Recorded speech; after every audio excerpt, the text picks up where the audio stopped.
Okay, this tutorial is by far the most important thing you have to do with your gradebook. Unfortunately, it has proven to be the most difficult thing for people to understand also. So watch this video as many times as you need so that you can get this right. This is setting up your gradebook, and you only have to do this at the beginning of each semester. So you do it one time, you do it for each of your classes, and then you're done. But you need to make sure you have it done correctly at the beginning. So when we're in our gradebook, we click on Grade Setup. And you will see these four different reporting terms here: F1, S1, Q1, and T1. And what these stand for is F1 stands for your overall final grade. So like for a semester, it'd be your overall semester final, your final grade overall. S1 or F1 I guess actually would be, yeah. So S1 then is just the semester grade that you have, which would not include your final exam, your semester exam. Okay, so you have two reporting terms that make up your F1. You have the semester grade, what they've got in the class on all the assignments, everything you've done, and your final exam. So those two things make up F1. Now in the high school, we know that these are certain percentages. Your 85% of your final one grade is your semester grade, and 15% of your final grade is your semester exam. So this is your semester grade and this is your exam grade, and those together make up your F1. Q1, quarter one, is part of the semester one grade. You don't see a Q2, so you might ask why that is. We don't actually have quarter grades anymore. Your grades go continuously through the entire semester. The only reason we have a Q1 set up in here is because we want to be able to take a picture or a snapshot of your grades around October 20th, October 19th, and be able to send that home and say, okay, this is where they are right now.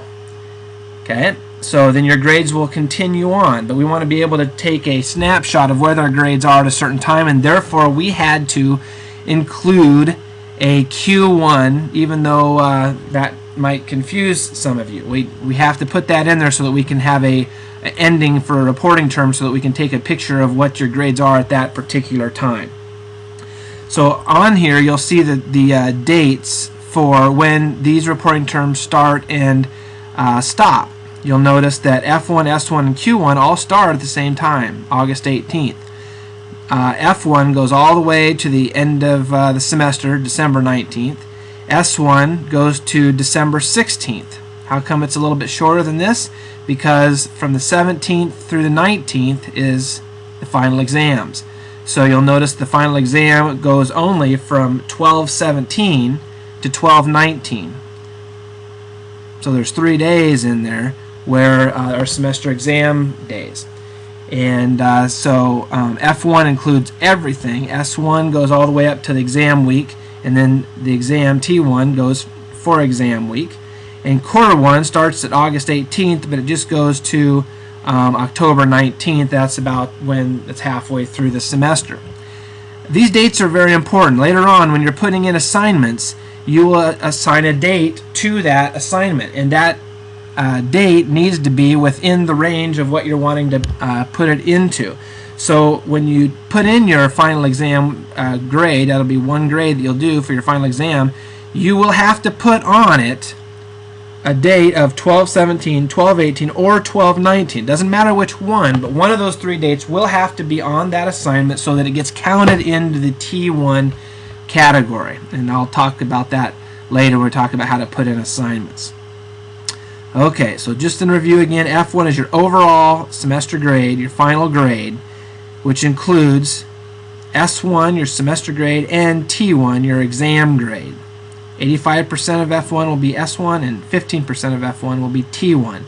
Quarter one is just the grades up through October 19th.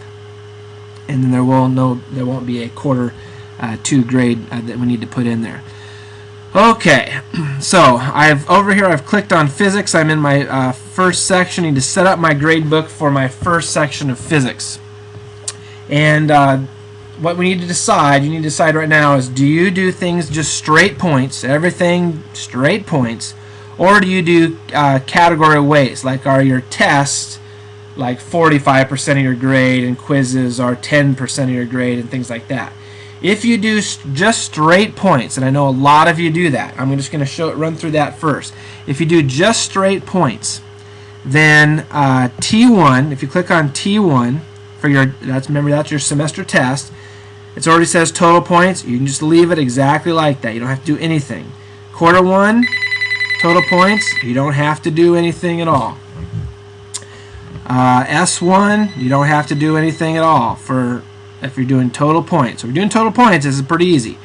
Then you go to your F1, and your F1, everybody has to do the same thing. In your F1, we do category weights. So you click on category weights, or I'm sorry about that, term weights, because we're going to weight the terms. Remember, S1 term is 85% and T1 term is 15%. So you click on term weights, and that'll put the two terms that are underneath your F1 right here. So term S1 is going to be 85%. So everybody does this, no matter whether you're doing category weights or you're doing straight points. You got to set up your F1 according to term weights. So S1, you'll click in here, and this will be 85%, and T1 will be 15. Okay, make sure 85 is next to the S1 and 15 is next to the T1. Last year, a couple people got those mixed up, which made for a pretty heavy final exam. So 85 and 15, that's total. If you're doing just regular total points, the only term you have to worry about is F1. And then you would click save, and then you would go to your next class, like advanced chemistry, we'll say. And remember that if you're doing total points, the only thing you have to do is change F1. So you would click F1, you would do term weights, and then S1 is 85% and T1 is 15, and you click save, and then you'd have to go to your next class and do that, and then you would be done setting up your grades. It'd be very easy. If you do total points, all you have to do is go to each class, and under your F1, click term weights, and make 85% for your S1 and 15% for your T1. Okay, now if you do category weights like me, then it's not as easy. Your F1, you still do the same thing. You do term weights and 85% S1 and 15% T1. Your T1, your test, your final exam, can just be total points. You just leave like that because we're only going to put one assignment into that reporting term anyway. Or we might put more than one, but it wouldn't matter. We leave them as total points there for that. So your Q1 and S1 is where it can get tricky. So if I click on Q1, and I do things by category weights. So I click on category weights, and then I come down here and I need to add a category. So I click add a category, and you'll notice that it comes up with a list of the categories that you put in your category bank. Remember when we did the categories, we never assigned what percentage they're going to be. We just put in possible categories that we can use or we don't have to use. So for physics, I use CSI, I use eLabs, I use manual, and physics tests, and that's good. I use those.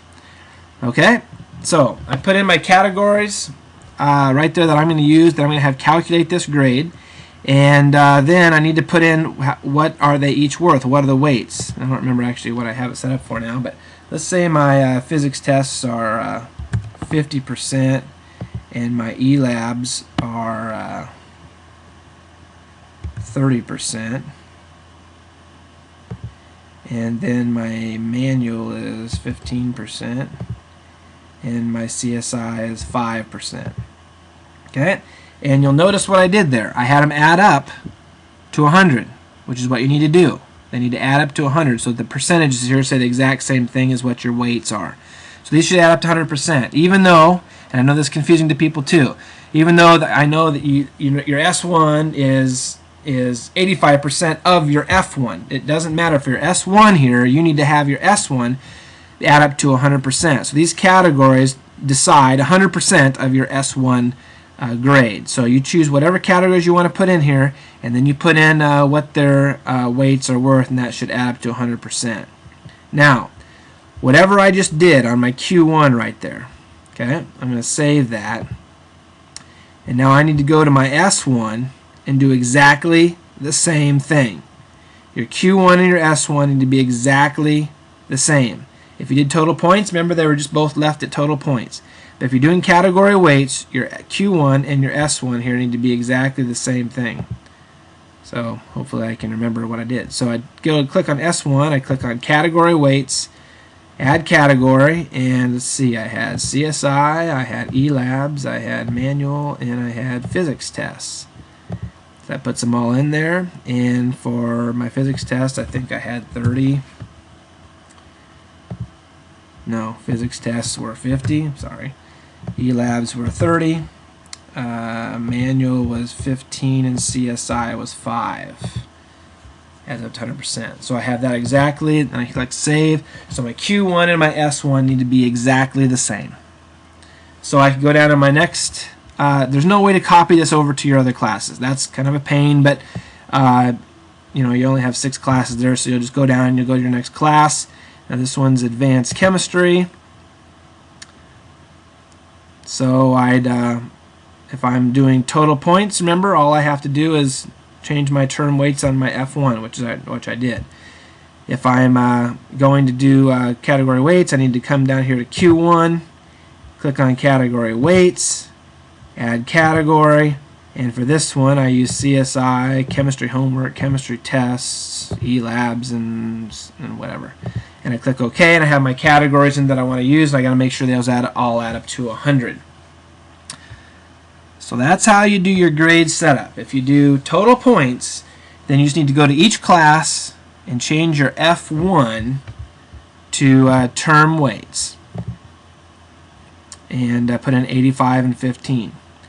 If you do category weights, you still need to go to each class, take your F1 and put in term weights, do 85, 15.